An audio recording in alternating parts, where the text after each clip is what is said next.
Un saludo cordial para todos aquellos que están escuchando en esta hora. Estamos compartiendo el Evangelio de Marcos y estamos precisamente en el capítulo 13 del libro de Marcos. Hoy vamos a estar estudiando el verso 24 al verso 37 de dicho capítulo. Dice así la palabra de Dios. Pero en aquellos días, después de aquella tribulación, el sol se oscurecerá y la luna no dará su resplandor y las estrellas caerán del cielo, y las potencias que están en los cielos serán conmovidas. Entonces verán al Hijo del Hombre, que vendrá en las nubes con gran poder y gloria. Y entonces enviará sus ángeles y juntará a sus escogidos de los cuatro vientos, desde el extremo de la tierra hasta el extremo del cielo. De la higuera aprended la parábola. Cuando ya su rama está tierna y brotan las hojas, sabéis que el verano está cerca. Así también vosotros, cuando veáis que suceden estas cosas, conoced que está cerca, a las puertas. De cierto os digo que no pasará esta generación hasta que todo esto acontezca. El cielo y la tierra pasarán, pero mis palabras no pasarán. Pero de aquel día y de la hora nadie sabe, ni aun los ángeles que están en el cielo, ni el Hijo, sino el Padre.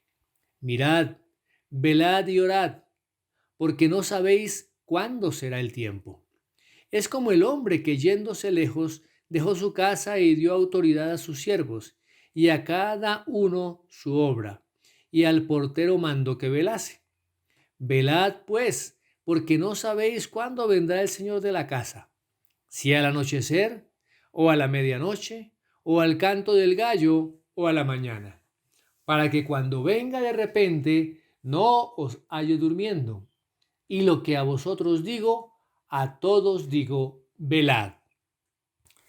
Amado Padre, en esta hora rogamos para que tu Espíritu Santo, Señor, hable a nuestro espíritu y nos guíe, Señor, a comprender las verdades que están escritas en tu palabra. Tu gracia, tu sabiduría derramada sobre nuestras vidas, Dios, y la luz de tu evangelio trayendo entendimiento y quitando toda sombra y toda tiniebla de nuestro entendimiento y de nuestro espíritu, Señor, para que podamos nosotros comprender estas preciosas verdades. El regreso de nuestro Señor Jesucristo representa el clímax de la historia humana. Y como dice el apóstol Pablo a Tito, también es una esperanza bienaventurada. Veámoslo allí en Tito, capítulo 2, versos 12 y 13, donde dice así la palabra del Señor. Dice, enseñándonos que renunciando a la impiedad y a los deseos mundanos, vivamos en este siglo sobria, justa y piadosamente, aguardando la esperanza bienaventurada y la manifestación gloriosa de nuestro gran Dios y Salvador Jesucristo. Y para todo creyente, esta venida del Señor Jesucristo debe ser una expectación anhelante, debe ser un anhelo sincero, esperarlo con gozo y con alegría. Y esperamos ese día futuro en que el Señor Jesucristo vendrá a llevar a su esposa, a la iglesia con él. Así como lo expone el apóstol Pablo a los hermanos de Corinto en su primera carta en el capítulo 15, versos 51 al 54, donde dice la palabra del Señor. He aquí os digo un misterio. No todos dormiremos, pero todos seremos transformados en un momento, en un abrir y cerrar de ojos, a la final trompeta, porque se tocará la trompeta y los muertos serán resucitados incorruptibles, y nosotros seremos transformados, porque es necesario que esto corruptible se vista de incorrupción, y esto mortal se vista de inmortalidad. Y cuando esto corruptible se haya vestido de incorrupción y esto mortal se haya vestido de inmortalidad, entonces se cumplirá la palabra que está escrita: sórbida es la muerte en victoria. También el apóstol les escribe a los hermanos de Tesalónica, ahí en su primera carta, en el capítulo 4, versos 13 al 18, donde dice así la palabra del Señor. Tampoco queremos, hermanos, que ignoréis acerca de los que duermen, para que no os entristezcáis como los otros que no tienen esperanza. Porque si creemos que Jesús murió y resucitó, así también traerá Dios con Jesús a los que durmieron en él.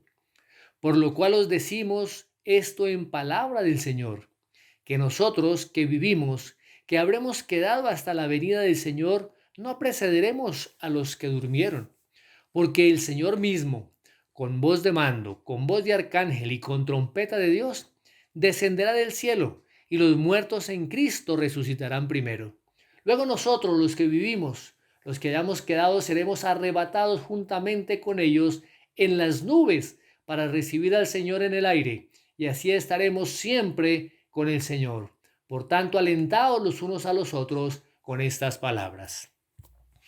Recordemos que la primera venida del Señor Jesucristo fue un evento histórico, y también su segunda venida tendrá un lugar en un tiempo señalado por Dios en la historia.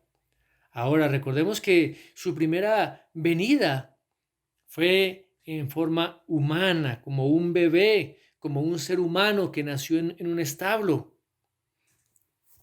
Mientras que la segunda venida del Señor Jesucristo, Él aparecerá de repente en medio de su gloria deslumbrante y descenderá allí de los cielos y aparecerá y todos lo veremos. Y precisamente el Señor Jesucristo explicó estas profecías a sus discípulos allí en el Sermón del Monte de los Olivos, que lo vemos en los evangelios sinópticos, en Mateo capítulo 24, en Marcos capítulo 13, el que estamos nosotros estudiando, y Lucas también ve el capítulo 21. Recordemos que él habló de las señales, que son esos dolores de parto que precederán a la venida futura y final del Señor. Y se dará por terminada esta era en que vivimos. Y recordemos que este sermón del Monte de los Olivos, el Señor Jesucristo lo pronunció precisamente la noche del miércoles de la Semana Santa, o de la semana que conocemos como Semana de Pasión. Recordemos que durante la mayor parte del día el Señor Jesús había estado enseñando en el templo, y mientras él salía de los atrios del templo y atravesaba allí el valle de Cedrón hasta el Monte de los Olivos, pues explicó a sus discípulos lo que esas magníficas edificaciones que tanto ellos admiraban, cómo serían destruidas como un juicio de Dios sobre la apóstata nación de Israel. Y lo vimos la vez pasada en los primeros versículos del capítulo 13. Y recordemos también que cuando los discípulos, particularmente Pedro, Jacobo, Juan y Andrés, escucharon al Señor Jesucristo decir esto, pues ellos le preguntaron en privado: dinos, ¿cuándo serán estas cosas? ¿Y qué señal habrá cuando todas estas cosas hayan de cumplirse? Como dice en el versículo 4 de este capítulo 13. Y tengamos presente que la pregunta iba más allá de la simple destrucción del templo. También estaban preguntando acerca de la segunda venida del Señor y del final de esta era, como lo dice allá Mateo 24:3, donde dice así la palabra del Señor. Y estando él sentado en el monte de los olivos, los discípulos se le acercaron aparte, diciendo: dinos cuándo serán estas cosas, y qué señal habrá de tu venida y del fin del siglo. De tal manera que los discípulos pues estaban preguntando al Señor Jesucristo, pues ellos lo reconocían como el Mesías, le estaban preguntando que cuándo Él establecería su reino mesiánico. Y precisamente el Señor les contesta y les explica que iba a pasar un periodo intermedio antes de que ese reino se manifestara plenamente. Y precisamente el Señor Jesús les explica y usa la analogía precisamente de los dolores de parto que van poco a poco aumentando, van creciendo en intensidad y en frecuencia. Entonces esos son los devastadores sucesos que poco a poco se irán intensificando a lo largo de la historia humana y van a alcanzar su apogeo durante el periodo de la tribulación, justo antes de la segunda venida de nuestro Señor y Salvador Jesucristo. Ahora, este pasaje de Marcos capítulo 13 del 24 al 37 está enfocado directamente en la segunda venida del Señor Jesucristo, cuando Él regresará en gloria. Y Él habla pues a sus discípulos primero de la aparición espectacular que el Señor Jesucristo haría. Después les da una pequeña analogía para ilustrar lo que les está diciendo.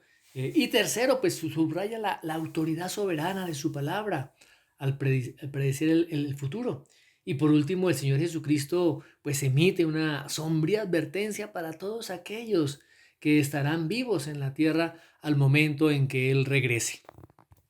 Muy bien, así que vamos la primera parte, la aparición que el Señor Jesucristo va a hacer. Dice la palabra en el versículo 24 al 27. Dice, pero en aquellos días, después de aquella tribulación, el sol se oscurecerá y la luna no dará su resplandor, y las estrellas caerán del cielo y las potencias que están en los cielos serán conmovidas. Entonces verán al Hijo del Hombre, que vendrá en las nubes con gran poder y gloria. Y entonces enviará a sus ángeles y juntará a sus escogidos de los cuatro vientos, desde el extremo de la tierra hasta el extremo del cielo. Cuando el Señor describe aquí su segunda venida, Él presta particular atención a cuatro aspectos de su regreso, como lo afirma el pastor John MacArthur en su comentario, y vamos precisamente a seguir ese modelo. Lo primero que se habla es la secuencia, luego la escenificación, luego las señales y por último los santos. Así que veamos primero el primer aspecto, la secuencia. Recordemos que el Señor Jesucristo había advertido a sus discípulos respecto a la abominación desoladora en el templo, como lo vimos la vez pasada, allí en el versículo 14 de este mismo capítulo, y el terrible holocausto que seguiría a esta abominación desoladora. Y el Señor precisamente les dice que en aquellos días, después de que termine aquella tribulación, Él va a regresar. Y pues aquí, a la luz de este contexto, cuando se refiere a aquellos días, parece pues que se refiere a los 3 años y medio de la gran tribulación, que seguirá a la profanación que el anticristo hará del templo precisamente en Jerusalén. Ahora démonos cuenta que los días finales en la tierra serán caracterizados por la inmoralidad desenfrenada, porque habrá una devastación sin precedentes y violencia implacable, y particularmente en contra de los creyentes de la iglesia del Señor. Y recordemos que todo esto será influenciado satánicamente e inspirada por el anticristo y sus fuerzas satánicas. De tal manera que cuando la tribulación termine y todos los juicios de Dios se hayan dado, el Señor regresará para conquistar a sus enemigos y para establecer su reino y su gobierno terrenal.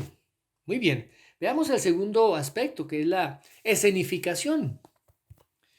Vemos aquí que algo particular que se da en estos acontecimientos es que serán en total oscuridad, después de que Dios extinga el sol, la luna y las estrellas, como lo dice ya también el profeta Zacarías en el capítulo 14, versos 6 y 7, donde dice así la palabra del Señor.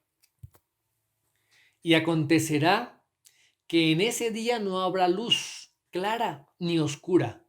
Será un día el cual es conocido de Jehová, que no será ni de día ni de noche, pero sucederá que al caer la tarde habrá luz.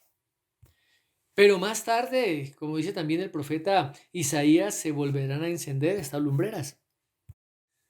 Veámoslo en el libro del profeta Isaías, capítulo 30, verso 26, donde dice así la palabra del Señor. Y la luz de la luna será como la luz del sol, y la luz del sol 7 veces mayor, como la luz de 7 días, el día que vendare Jehová la herida de su pueblo y curare la llaga que él causó. De tal manera que el Señor Jesucristo ya les había explicado que al final de este periodo de la tribulación el sol se oscurecerá y la luna no dará su resplandor y las estrellas caerán del cielo. Allí en Hebreos capítulo 1, verso 3, dice que el Señor Dios sustenta todas las cosas con la palabra de su poder. Y cuando esta palabra de su poder, esa energía sustentadora sea quitada, pues va a ocurrir lo que dice aquí, dice que las potencias que están en los cielos serán conmovidas. ¿Qué está indicando esto? Lo más posible es que las órbitas de las estrellas y los planetas se salgan de su curso y que los cuerpos cósmicos comenzarán a destruirse. Pero Dios no permitirá que el universo se desintegre por completo. Él lo preservará para el establecimiento del dominio de Cristo. Y el Señor Jesucristo, precisamente al predecir estos acontecimientos tan traumáticos que van a ocurrir, Él estaba repitiendo las palabras de una profecía del Antiguo Testamento que fue declarada por el profeta Isaías allí en su libro. Y vamos a verlo en el capítulo 13, versos del 9 al 13. He aquí, el día de Jehová viene, terrible y de indignación y ardor de ira, para convertir la tierra en soledad y raer de ella a sus pecadores. Por lo cual las estrellas de los cielos y sus luceros no darán su luz, y el sol se oscurecerá al nacer, y la luna no dará su resplandor. Y castigaré al mundo por su maldad, y a los impíos por su iniquidad, y haré que cese la arrogancia de los soberbios, y abatiré la altivez de los fuertes. Haré más precioso que el oro fino al varón, y más que el oro de Ofir al hombre, porque haré estremecer los cielos, y la tierra se moverá de su lugar, en la indignación de Jehová de los ejércitos, y en el día del ardor de su ira. Ya previamente también el profeta Joel lo había profetizado más o menos unos 100 años antes de Isaías. Y lo vemos allí en el libro de Joel, capítulo 2, versos 10 y 11, y también el versículo 31, dice así la palabra del Señor. Delante de él temblará la tierra, se estremecerán los cielos, el sol y la luna se oscurecerán, y las estrellas retraerán su resplandor.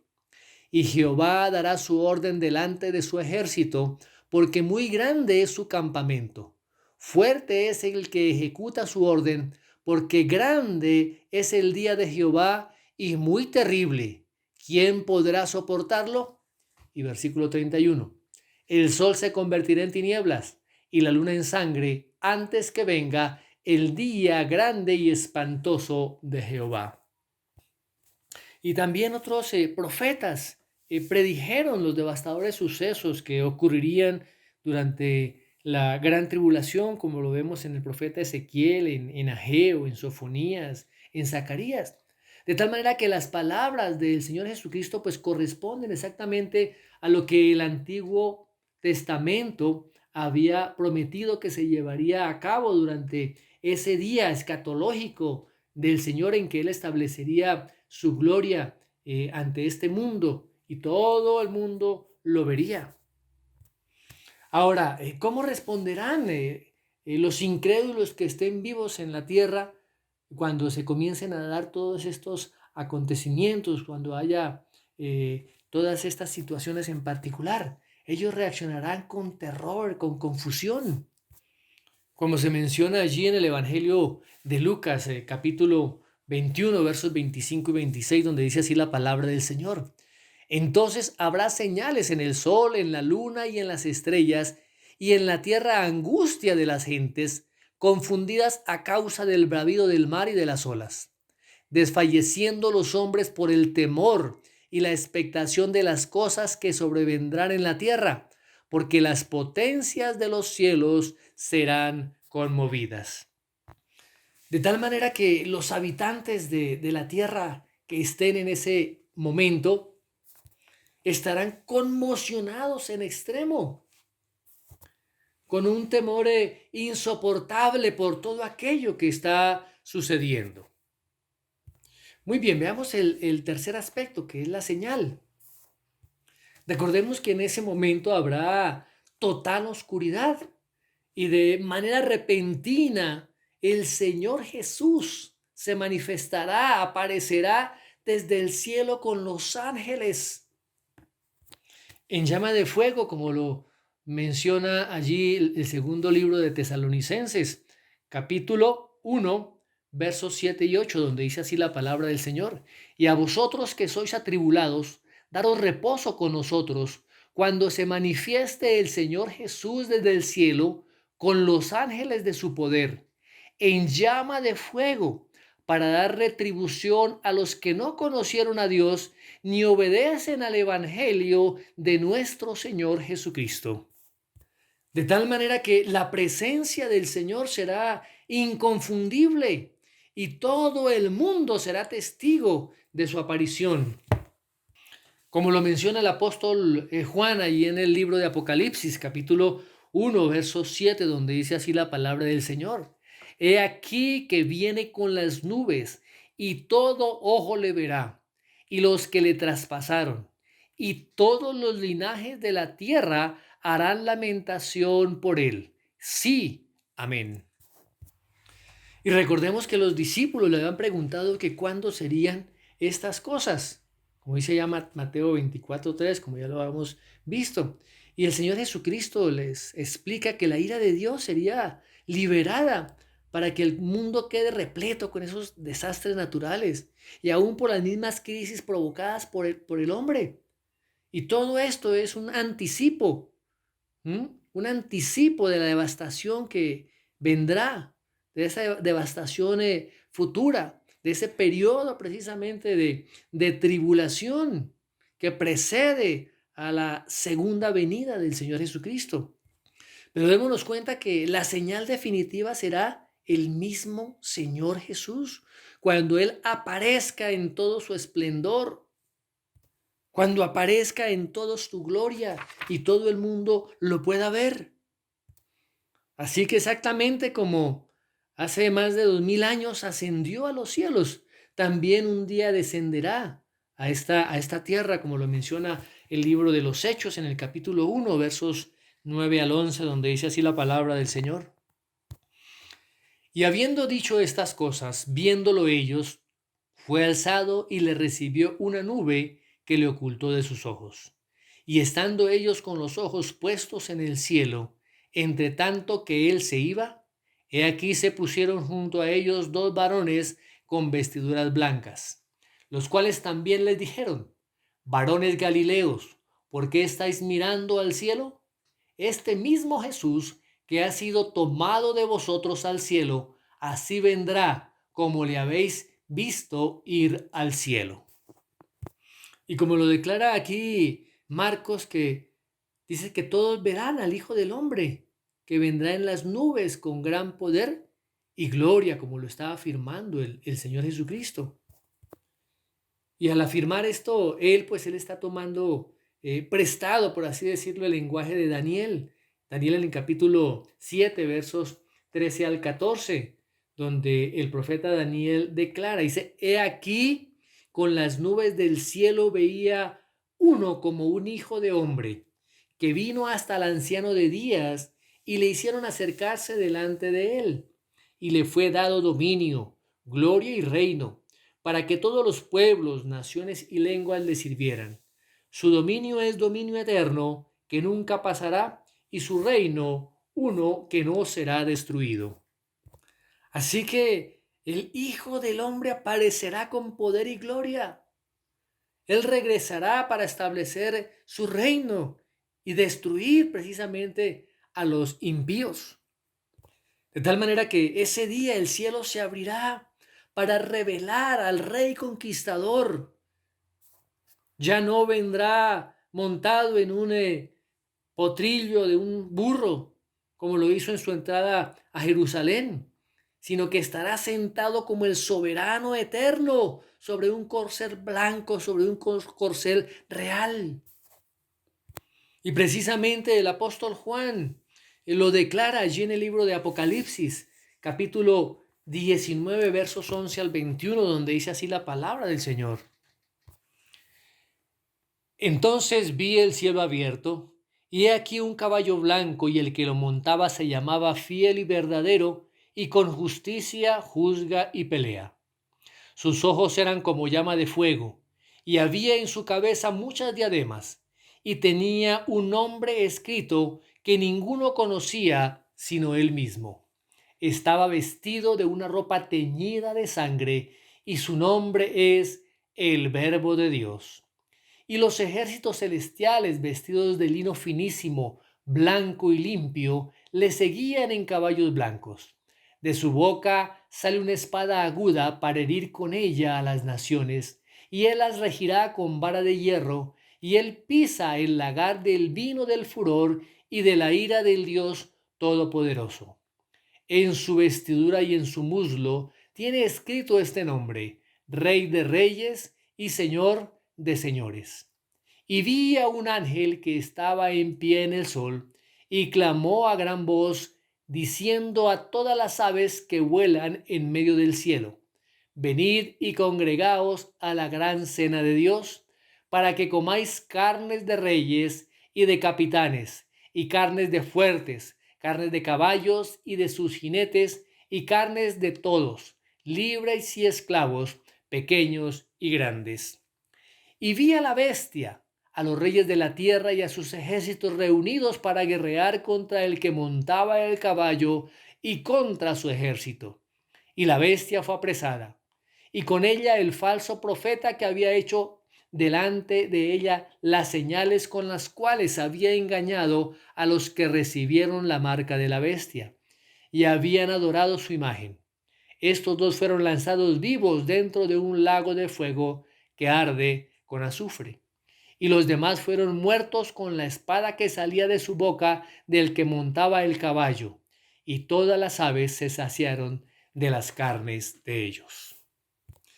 De tal manera que aquí también vemos cómo el Señor Jesucristo, con una justicia perfecta, con plena autoridad, Él va a dictar sentencia contra sus enemigos, incluido el anticristo, como dice aquí, que lo lanzará dentro del lago de fuego. Y a Satanás también, que será atado por un periodo de 1000 años. De tal manera que el Señor Jesús, sentado en su trono celestial, gobernará de manera perfecta a las naciones como su único soberano, como su único rey. Muy bien, y el cuarto aspecto son los santos.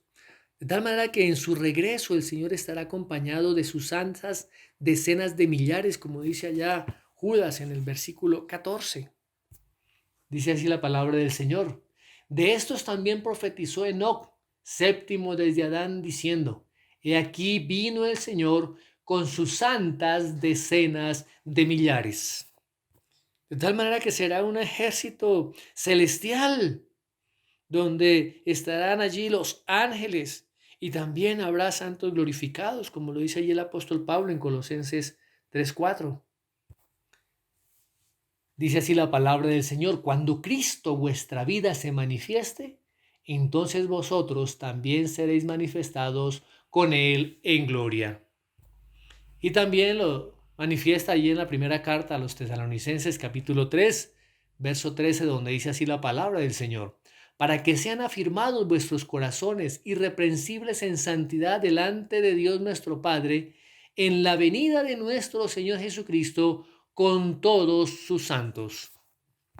De tal manera que después de que sean vencidos todos los enemigos del Señor Jesucristo, Él dice que enviará a sus ángeles y juntará a sus escogidos de los cuatro vientos, desde el extremo de la tierra hasta el extremo del cielo. Y como lo menciona allí en Mateo 24:31, que con el toque de gran voz de trompeta, todos estos creyentes que estén vivos en la tierra, tras haber llegado la fe salvadora durante la tribulación y haber sobrevivido, serán recogidos y reunidos de todos los lugares del mundo. Y su número también incluirá a los 144,000 judíos que Dios protegió de forma sobrenatural durante este tiempo de tribulación. Así que tanto judíos como gentiles creyentes serán recogidos, ¿sí? Serán tomados desde los cuatro vientos desde el extremo de la tierra hasta el extremo del cielo.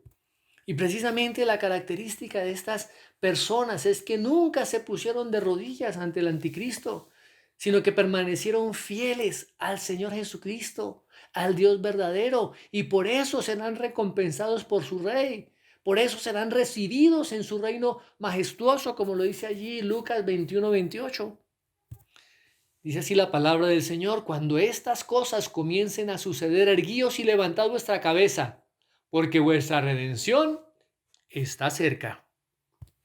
Así que junto con todos los redimidos de todas las épocas, todos los escogidos serán congregados alrededor de Cristo. Por eso dice que reunidos desde el extremo de la tierra hasta el extremo del cielo. Y entrarán en el gozo perpetuo del reino de Dios. Y reinarán con Cristo. Y experimentarán por siempre las glorias de la vida eterna en la tierra nueva. Como lo menciona allí el apóstol Juan en Apocalipsis 21, capítulo 1, donde dice así la palabra del Señor: y vi un cielo nuevo y una tierra nueva, porque el primer cielo y la primera tierra pasaron, y el mar ya no existía más. Y Apocalipsis 22, 5, donde dice así la palabra de Dios: y no habrá allí más noche, y no tiene necesidad de luz de lámpara ni de luz del sol, porque Dios, el Señor, los iluminará, y reinarán por los siglos de los siglos. Muy bien, veamos ahora la analogía que el Señor Jesús les manifiesta a sus discípulos. Está en los versículos 28, al 30. Dice: de la higuera aprended la parábola. Cuando ya su rama está tierna y brotan las hojas, sabéis que el verano está cerca. Así también vosotros, cuando veáis que suceden estas cosas, conoced que está cerca, a las puertas. De cierto os digo que no pasará esta generación hasta que todo esto acontezca. El Señor Jesús les narra una sencilla ilustración para enfatizar la respuesta adecuada que sus palabras de advertencia deben producir en cada uno de sus discípulos y en las personas que a través de los tiempos, a través de los siglos, escucharían estas palabras del Señor. Por eso les dice: de la higuera aprended la parábola. Y aquí la palabra aprended, que es un imperativo, se traduce de una forma griega del verbo mantano, que transmite la idea de aceptar algo como cierto y de aplicarlo a la vida. Recordemos que las higueras abundaban en Israel y frecuentemente se usaban como ilustraciones. Recordemos que el día anterior precisamente el Señor había utilizado de manera similar una higuera con el fin de dilucidar la importante verdad espiritual para los discípulos. Como lo vimos ya también en Marcos capítulo 11, versículos 12 al 14, donde esta higuera pues tenía hojas pero no tenía fruto. Y el Señor pone esta ilustración y la compara con la nación apóstata de Israel, que estaba adornada con cantidad de atavíos religiosos, igual que las hojas, pero espiritualmente estéril, espiritualmente infructuosa. Y utilizó esta parábola precisamente para ilustrar el juicio divino que caería sobre la incrédula nación de Israel. Y el Señor pronuncia una maldición sobre esa higuera, y esa higuera muere al instante. Ahora, en esta ocasión el Señor vuelve a mencionar una higuera para darles una enseñanza distinta. No todas las veces que se utiliza esta ilustración o esta analogía de la higuera corresponde a la nación de Israel. Tenemos que ver el contexto. Veamos el relato paralelo que se encuentra en Lucas capítulo 21 y particularmente el verso 29. Veamos lo que dice la palabra del Señor. También les dijo una parábola: mirad la higuera y todos los árboles. Vemos que aquí el Señor Jesús añade y todos los árboles. Pues esto nos está indicando que su ilustración no se aplica exclusivamente a las higueras, sino a cualquier tipo de árbol de hoja caduca. Sepamos que los árboles de hoja caduca son aquellos que pierden todas sus hojas durante una época del año. Y el Señor explica esta analogía o esta parábola. Dice, cuando ya su rama está tierna y brotan las hojas, sabéis que el verano está cerca. Ahora, en la primavera era la época en que estos árboles de hoja caduca comenzaban a brotarle nuevas flores. Y la evidencia de esa verdad habría estado por todas partes para sus discípulos, en todo Israel.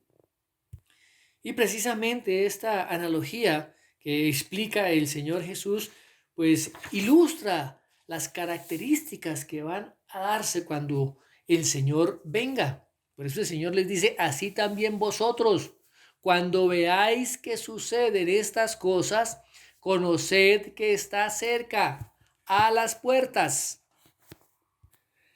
De tal manera que, así como podemos predecir la llegada del verano, basándonos en que aparecen las hojas en los árboles, ¿sí? Así también los creyentes del fin de esta era podrán anticipar el regreso de Cristo.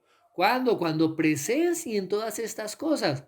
¿Cuáles cosas? Pues todos los acontecimientos catastróficos que el Señor Jesús acaba de predecir, ¿m? Y que marcarían la tribulación futura. Ahora, el pronombre vosotros no está circunscrito particularmente a sus discípulos, sino que cuando se habla en esta segunda persona y se profetizan sucesos lejanos, el Señor está hablando a quienes estén vivos durante ese periodo particular del tiempo. Y precisamente a ellos es a quien el Señor les dice, de cierto os digo, que no pasará esta generación hasta que todo esto acontezca. Ahora, esta frase pues ha sido objeto de mucha especulación y de mucho debate, pero su significado realmente es un significado sencillo a la luz de todo el contexto. Esta generación pues se refiere a la generación que entra en este periodo de tribulación, que será la misma generación que viva el regreso de Cristo. Y lo que estamos diciendo pues es que esta tribulación, como todos sabemos, pues cubrirá un periodo de 7 años y terminará o culminará precisamente con la segunda venida del Señor Jesucristo. Y es pues evidente pues que una sola generación experimentará todo esto. De tal manera que como vimos en textos anteriores, la generación a la que Jesús se estaba refiriendo no puede ser a la generación de los 12 o a la generación de los judíos que vivieron durante el siglo I, ¿sí? Aunque esa generación presenció la destrucción del templo que fue en el año 70 después de Cristo, pues no puede ser la descrita en el verso 30. ¿Por qué? Porque no experimentó las catástrofes precedentes a la segunda venida del Señor Jesucristo, ni la gran tribulación, ni fueron testigos visibles del regreso del Señor Jesucristo. Así que todos estos sucesos que se han mencionado, que hemos mencionado, que el Señor Jesucristo ha declarado, es para la generación que estará viva cuando el Señor Jesucristo venga, o sea que se hallan todavía para el futuro. Muy bien, continuemos con el verso 31, la autoridad soberana del Señor Jesucristo. Dice así la palabra, el cielo y la tierra pasarán, pero mis palabras no pasarán. El Señor Jesucristo está haciendo énfasis en la seguridad absoluta de estas promesas, de estas palabras proféticas. Y por eso les dice a sus discípulos que aunque el cielo y la tierra pasarán, sus palabras no pasarán. Y está hablando con respecto a lo que el Señor acababa de mencionar. Y aquí vemos cómo es esta declaración del Señor Jesús resalta dos realidades teológicas que son fundamentales. ¿Y cuáles son? Pues la primera es que este mundo es temporal. Todo es aquí pasajero, nada es aquí eterno en este tiempo. Y la segunda es que su palabra es infalible, su palabra no falla, su palabra permanece.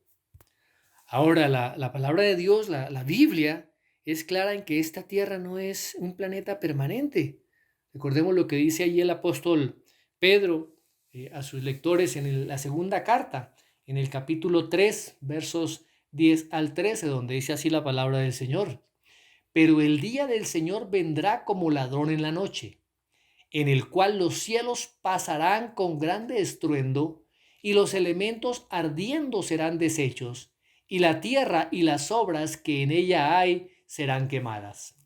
Puesto que todas estas cosas han de ser deshechas, ¿cómo no debéis vosotros andar en santa y piadosa manera de vivir, esperando y apresurándoos para la venida del día de Dios, en el cual los cielos encendiéndose serán deshechos y los elementos siendo quemados se fundirán? Pero nosotros esperamos, según sus promesas, cielos nuevos y tierra nueva, en los cuales mora la justicia. También el apóstol Juan describe la destrucción de este universo, el universo actual. Veamos lo que dice allá en Apocalipsis capítulo 20, verso 11. Y vi un gran trono blanco y al que estaba sentado en él, de delante del cual huyeron la tierra y el cielo, y ningún lugar se encontró para ellos. Y capítulo 21, verso 1, vi un cielo nuevo y una tierra nueva, porque el primer cielo y la primera tierra pasaron, y el mar ya no existía más.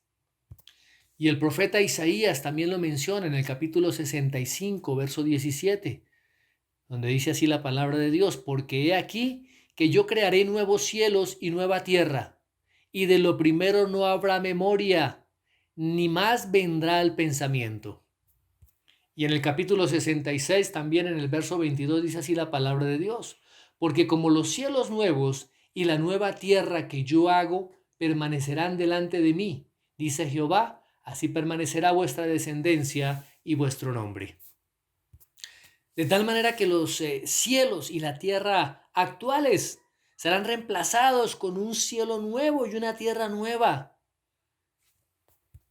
Y allí vivirán los redimidos del Señor, allí vivirán eternamente. Ahora, fijémonos que en contraste con la naturaleza temporal de este mundo, las palabras del Señor nunca pasarán. El Señor Jesucristo ya había utilizado esa misma expresión allí en el Sermón del Monte, cuando Él les dice allí en el capítulo 5 de Mateo, verso 18, donde dice así la palabra del Señor. Porque de cierto os digo que hasta que pasen el cielo y la tierra, ni una jota, ni una tilde pasará de la ley hasta que todo se haya cumplido. De igual manera el Señor lo menciona allí en el Evangelio de Lucas, capítulo 16, verso 17, donde dice así la palabra del Señor. Pero más fácil es que pasen el cielo y la tierra que se frustre una tilde de la ley. De tal manera que la tierra pasará, el cielo pasará, algún día todo esto terminará, pero no antes de que todo lo dicho en la Biblia se haya cumplido perfectamente. Así como el Señor Jesucristo les recordó a sus discípulos que su palabra es permanente, que su palabra no puede fallar, que su palabra no puede ser quebrantada, sino que su palabra permanece para siempre porque es completamente la verdad, así como lo declararon profetas en el Antiguo Testamento. Veamos algunos textos. El profeta Isaías lo menciona allí en el capítulo 40, verso 8, donde dice así la palabra de Dios. Sécase la hierba, marchítase la flor, mas la palabra de Dios nuestro permanece para siempre. De la misma forma, el profeta Isaías, allí en el capítulo 46, verso 10, declara lo siguiente. Que anuncio lo por venir desde el principio y desde la antigüedad lo que aún no era hecho, que digo, mi consejo permanecerá y haré todo lo que quiero. Y la palabra de Dios siempre obtendrá lo que Él desea, como lo dice allí Isaías en el capítulo 55, en el verso 11, donde dice así la palabra del Señor. Así será mi palabra que sale de mi boca. No volverá a mí vacía, sino que hará lo que yo quiero y será prosperada en aquello para que la envíe. De tal manera que la palabra de Dios es inmutable, no cambia, es inexpugnable, así como su autor. Nada puede agregársele, nada puede quitársele. Por tanto, lo que el Señor ha dicho en cuanto a su regreso, lo que Él ha mencionado en cuanto al final de los tiempos, es una verdad inalterable. Va a ocurrir. Ocurrirá exactamente como lo dijo Él que ocurriría, porque sus palabras no pueden fallar. Muy bien, continuamos con Marcos capítulo 13. Veamos ahora el verso 32 al 37, donde el Señor da una advertencia solemne. Pero aquel día y de la hora nadie sabe, ni aun los ángeles que están en el cielo, ni el Hijo, sino el Padre. Mirad, velad y orad, porque no sabéis cuándo será el tiempo. Es como el hombre que yéndose lejos dejó su casa y dio autoridad a sus siervos y a cada uno su obra, y al portero mandó que velase.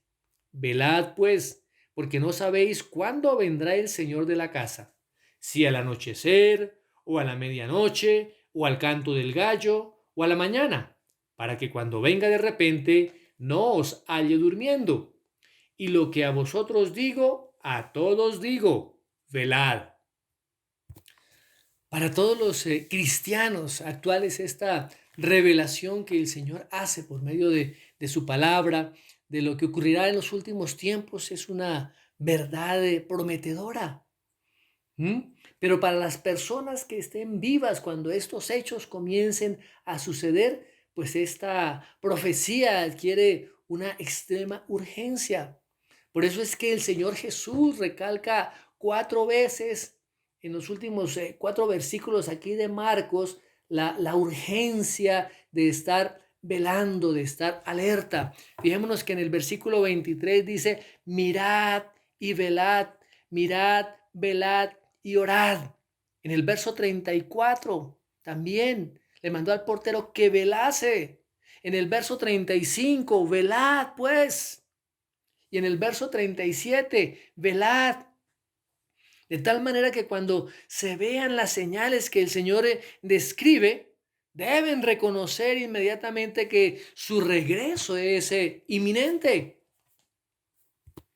Ahora, como hemos visto, la venida del Señor será precedida por señales visibles, pero el momento exacto de su segunda venida no se sabe, no se conoce.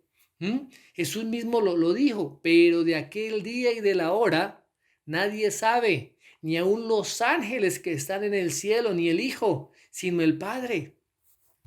De tal manera que el regreso de Cristo va a ser en un tiempo en que el Padre ha determinado, en que Dios ya tiene en su calendario divino.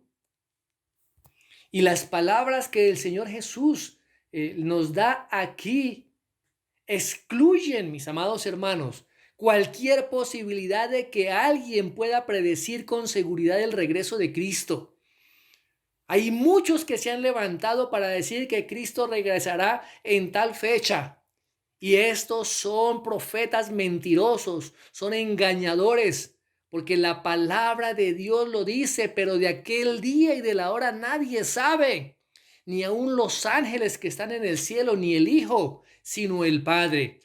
Así es que confiemos en la palabra, creamos la palabra del Señor y no nos dejemos embaucar por mentirosos, por embaucadores, que lo único que buscan es su propio beneficio. Así que el Señor les da esa advertencia a sus discípulos y a las personas que estarían en estos tiempos finales. Por eso les dice, mirad, velad y orad, porque no sabéis cuándo será el tiempo.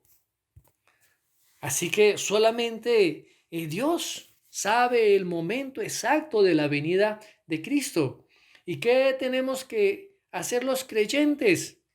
Estar vigilando, estar atentos y con una gran expectativa y con un gran gozo, esperar la venida de nuestro Señor Jesucristo.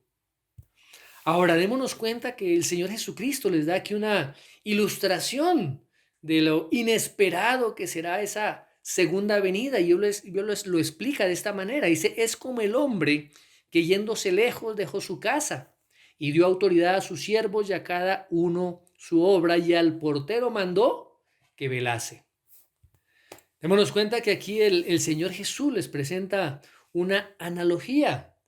Y precisamente es la del dueño de una propiedad, el dueño de una casa que se fue a viajar durante un periodo de tiempo que no especificó. Pero antes de él partir, pues encarga a cada uno de sus criados el trabajo, los deberes particulares, específicos que deben realizar mientras él se haya de viaje. ¿Y qué se esperaba de ellos? Pues se esperaba que estuvieran realizando esas tareas de manera diligente, de manera vigilante, sabiendo que el regreso a casa del amo, del dueño, pues podría ocurrir en cualquier momento. De tal manera que aquí hay una implicación, y particularmente para los creyentes que van a estar en este último tiempo. Porque el Señor dice, velad pues, porque no sabéis cuándo vendrá el Señor de la casa. Si al anochecer, o a la medianoche, o al canto del gallo, o a la mañana, para que cuando venga de repente no os halle durmiendo. Ahora, el portero debía estar muy atento. El portero debía estar en constante vigilancia, en constante vigilia, para estar preparado para recibir al amo cuando éste llegase.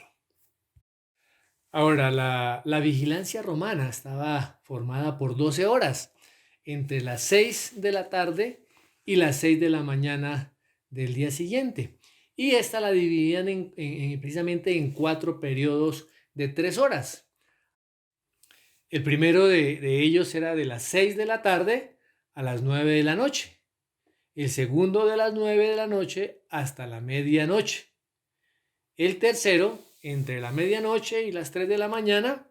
Y el cuarto entre las 3 de la mañana y las 6 de la mañana. De tal manera que el planteamiento que el Señor Jesucristo está aquí haciendo es que su regreso podría ocurrir en cualquier momento, incluso en medio de la noche. De tal manera que todos los creyentes que estén vivos en esos días finales deben estar vigilantes, vigilar contra toda tentación, hacia cualquier complacencia o distracción o letargo espiritual. Como lo menciona el apóstol Pablo en su libro a los Romanos, en su carta a los Romanos, allí en el capítulo 13, versos 11 al 13, donde dice así la palabra del Señor. Y esto, conociendo el tiempo, que ya es hora de levantarnos del sueño, porque ahora está más cerca de nosotros nuestra salvación que cuando creímos. La noche está avanzada y se acerca el día. Desechemos pues las obras de las tinieblas y vistámonos las armas de la luz.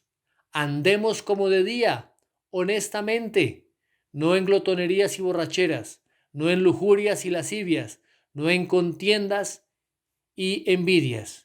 Y el verso 14, sino vestíos del Señor Jesucristo y no proveáis para los deseos de la carne. Así que como creyentes debemos estar siempre atentos, debemos estar siempre vigilantes, debemos estar mirando las señales que se dan.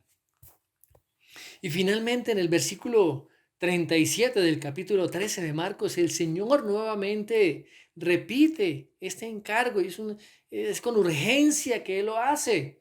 Otra vez les dice, y lo que a vosotros digo, a todos digo, velad. Miremos también el pasaje paralelo en Lucas 21, versos 34 al 36. Mire lo que aquí el Señor Jesucristo lo explica más. Dice, mirad también por vosotros mismos, que vuestros corazones no se carguen de glotonería y embriaguez y de los afanes de esta vida, y venga de repente sobre vosotros aquel día. Porque como un lazo vendrá sobre todos los que habitan sobre la faz de la tierra. Velad pues en todo tiempo orando, que seáis tenidos por dignos de escapar de todas estas cosas que vendrán y de estar en pie delante del Hijo del Hombre. Démonos cuenta también que estas palabras son una invitación también a la fe en el Señor Jesucristo, no solamente para esa generación futura, sino para hoy en día. Solo aquellos que resistan las tentaciones del mundo, que como acabamos de mencionarlo, está la glotonería, la embriaguez, los afanes de esta vida, y que pongan su fe en el Salvador, en Cristo, en la obra que Él realizó en la cruz, en el Evangelio. Ellos evitarán la destrucción eterna de la sentencia de Dios. Serán recibidos para siempre en la gloriosa presencia de nuestro Señor Jesucristo. Muy bien. Así que como resumen, la respuesta a la pregunta que los discípulos le hicieron al Señor Jesús acerca del fin de los tiempos, allí el Señor Jesús les explica que Él regresaría después de un periodo de tiempo en la historia del mundo, el cual terminaría en un tiempo final, en un tiempo catastrófico, de una tribulación mundial. Así es que el Señor Jesucristo pues previno con mucho cuidado a la generación futura de que cuando comenzara a presenciar esos sucesos finales, ¿sí?, que incluirían también al anticristo y la profanación del templo, ellos tendrían que entender que ya el final estaba muy cerca. Y aunque entendemos que estos sucesos que el Señor Jesús manifestó en su discurso en el Monte de los Olivos aún son futuros, es que esas son verdades eternas que sirven para enseñar a cada generación de creyentes a todo lo largo de la historia de la iglesia. Y nos debe recordar hoy en día que todas las cosas de este mundo, como dice la palabra, son temporales. Todo esto pasará, todo esto terminará.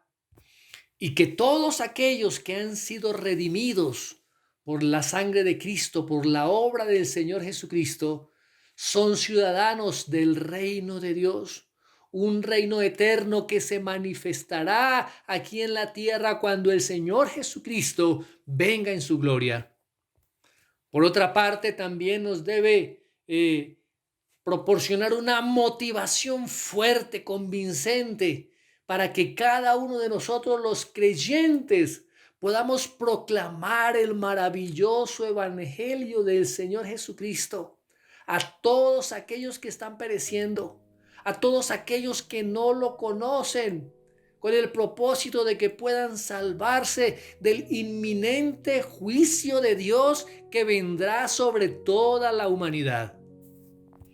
Como lo menciona el apóstol Pablo en su segunda carta a los Corintios, en el capítulo 5, verso 20, donde dice así la palabra de Dios: así que somos embajadores en nombre de Cristo, como si Dios rogase por medio de nosotros.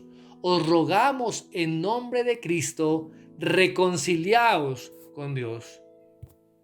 Y el 21, al que no conoció pecado, por nosotros lo hizo pecado, para que nosotros fuésemos hechos justicia de Dios en él.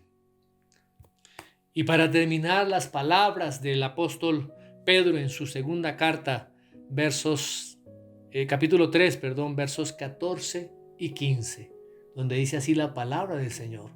Por lo cual, oh amados, estando en espera de estas cosas, procurad con diligencia ser hallados por Él sin mancha e irreprensibles en paz, y tened entendido que la paciencia de nuestro Señor es para salvación, como también nuestro amado hermano Pablo, según la sabiduría que le ha sido dada, os ha escrito. Dios amado, gracias por estas promesas tan preciosas, porque con ansia, con esperanza, aguardamos, Señor, tu próxima venida. Anhelamos estar contigo, anhelamos ser partícipes, Señor, de tu gloria. Gracias, gracias, amado Dios. Gracias porque tú nos adviertes todas las cosas que vendrán, todo lo que ocurrirá. Y nosotros hoy como cristianos tenemos que estar atentos, tenemos que estar mirando, tenemos que estar velando, ser diligentes, haciendo la labor que tú nos has encomendado hacer, llevando la palabra, el mensaje del Evangelio de la cruz. Gracias, amado y poderoso Dios, porque podemos esperar confiados en que todas estas palabras son veraces, en que el cielo y la tierra pasarán, pero que tus palabras no pasarán. Gracias porque podemos estar confiados en ti, esperando el regreso de nuestro Señor y Salvador Jesucristo. Gracias. Oramos y pedimos estas cosas en el nombre de Jesús. Amén.